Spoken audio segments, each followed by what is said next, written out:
వే gold trusted gold buyers మీరు తాకట్టు పెట్టిన బంగారాన్ని విడిపించి ఈ రోజు ఉన్న మార్కెట్ ధరకు కొనబడను. లోన్ ఈఎంఐదారులకు ఇదొక గుడ్ న్యూస్. దేశంలో మారుతున్న ఆర్థిక పరిస్థితులు, అంతర్జాతీయ సవాళ్ల నేపథ్యంలో రిజర్వ్ బ్యాంక్ ఆఫ్ ఇండియా కీలక నిర్ణయం వెల్లడించింది. జూన్ 3 నుంచి 5 వరకు జరిగిన మానిటరీ పాలసీ కమిటీ సమీక్షా సమావేశంలో రేట్లు మార్చకూడదని ఏకగ్రీవంగా తీర్మానించారు.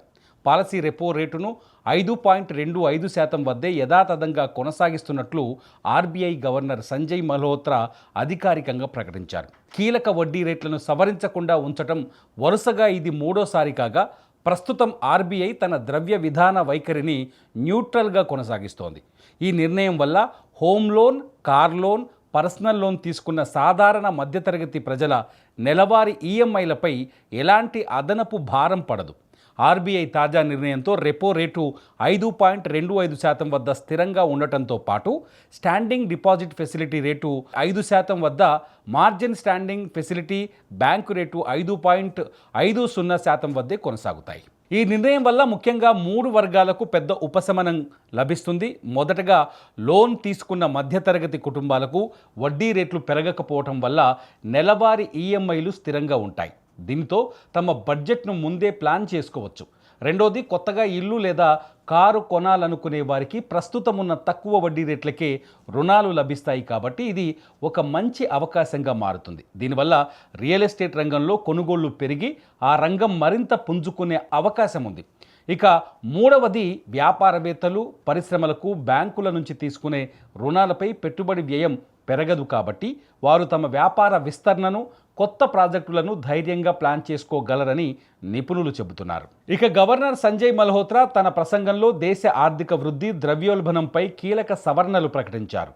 ప్రస్తుత 2026-27 ఆర్థిక సంవత్సరానికి దేశ జీడిపి వృద్ధి రేటు అంచనాను 6.9% నుంచి 6.6%కి తగ్గిస్తున్నట్లు, అలాగే రిటైల్ ద్రవ్యోల్బణం అంచనాను 5.1%కి పెంచుతున్నట్లు ఆయన పేర్కొన్నారు.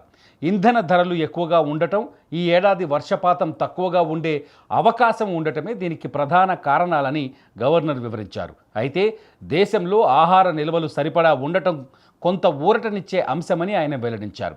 పశ్చిమాసియా యుద్ధ వాతావరణం, అంతర్జాతీయ మార్కెట్లో ముడి చమురు ధరల పెరుగుదల వంటి ఎలాంటి సవాళ్లనైనా ఎదుర్కొనేందుకు ఆర్బీఐ సిద్ధంగా, అలాగే అప్రమత్తంగా ఉందని ఈ సందర్భంగా ఆయన స్పష్టం చేశారు. చివరగా, అంతర్జాతీయ అనిశ్చితుల మధ్య ఆర్బీఐ రేట్లను స్థిరంగా ఉంచడం మార్కెట్కు ఎంతో సానుకూల సంకేతాన్ని ఇస్తుంది. కంపెనీల లాభాలపై ప్రతికూల ప్రభావం ఉండదు కాబట్టి స్టాక్ మార్కెట్ ఇన్వెస్టర్లలో నమ్మకం పెరిగి షేర్ మార్కెట్ స్థిరంగా కొనసాగుతుంది.